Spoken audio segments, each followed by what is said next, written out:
Anyway, I am the chair of the retirees, and it's my pleasure to report on plans and programs and activities in place for the retired members. I think this goes here. As it says there, the mandate is twofold. There's two parts to our mandate. First, we work on behalf of current and future custodial retirees for the purpose of improving the quality of their retirement. Secondly, we do our best to help retired members and their families in retirement. Now, I wrote this originally, and Wendy changed it to English. I don't know why, but anyway. So some of the words may sound a little strange coming from my lips, but anyway. There we go here. Fellowship continues in retirement. Our goals are to continue to support our members and to help them meet their needs. Currently, there are about 300 custodial retirees. We think there are. I'll follow that up later on, but we act as a source of information for newly retired members, plus we do our best to answer any of their queries. We present our members' concerns to the National Executive Board through our liaison, Joe Mulhall. And Joe's just come on board with us, and it's really helped. You know, people seem to listen to the man. I'm not quite sure why, but they do. We meet quarterly in Bowmanville, and it says there Maddie's Restaurant, but Maddie's changed hands and it's now Copperworks. Number 7 Division Street. It's just across from a funeral home in number 4. I don't know if that was planned, but I think it might be just in case somebody pops their clogs. But anyway. Our lunches are a great opportunity to catch up with old former workmates and to talk.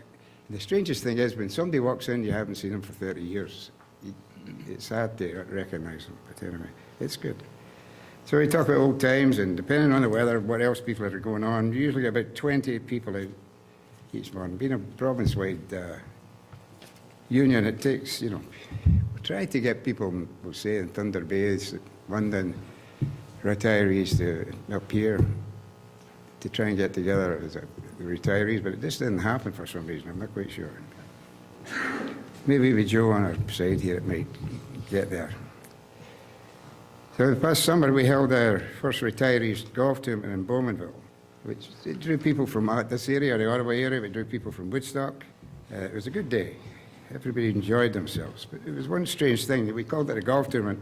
But in the par threes, nobody, we had 2 tries at the par threes, 20 golfers, nobody hit the green. It's weird. Anyway, that was good.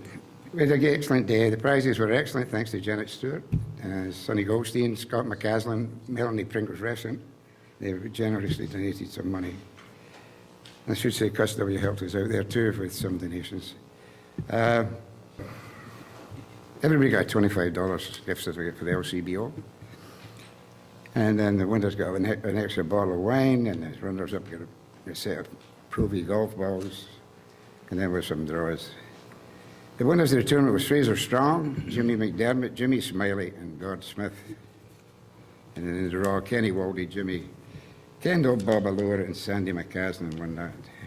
We're also able to give a gift of $200 to the Salvation Army, which was matched by CustW. So it was $400 went to the Salvation Army. As CustW gets larger and expands across Canada, getting retirees together will become more of a challenge. We send out quarterly newsletter by email to about 100 members. We also have a portal on the CustW website, and our plans to add a frequently asked questions to that portal. That's in the works. In the meantime, they can contact myself, Jack Reed, and I think Carol Mohan's coming on board soon, I think. The retirees, like yourselves, can take online courses through Alliance Learning, and they access that through the CustW's website. This is a problem of the encounter, and it's one of the reasons why I said we weren't sure how many retirees we have. When and how do I become a CustW retiree? Well, the short answer is you have to let CustW know. When you do retire, the employee just contact the union and says the man's retired or the woman's retired. You have to call and talk to Purvey and get yourself put on the official retired list. Otherwise, after 5 months of not paying dues, you're put on a withdrawal.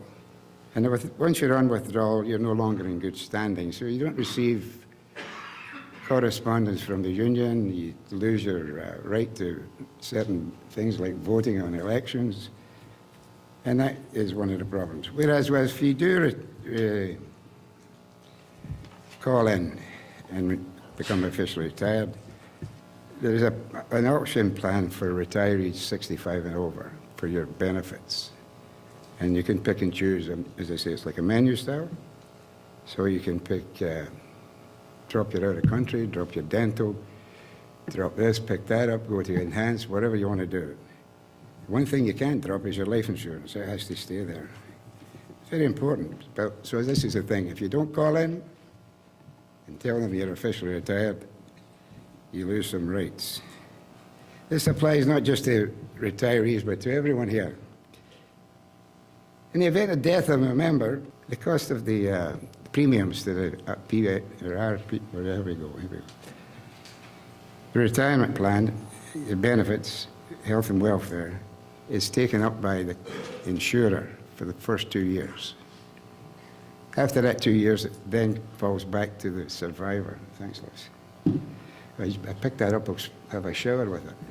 Anyway, yeah, so it's very important that this is something you have to do, and you should be telling your significant other now that this takes place. So once they pass, the union, the insurer, the carrier picks up the premium for 2 years.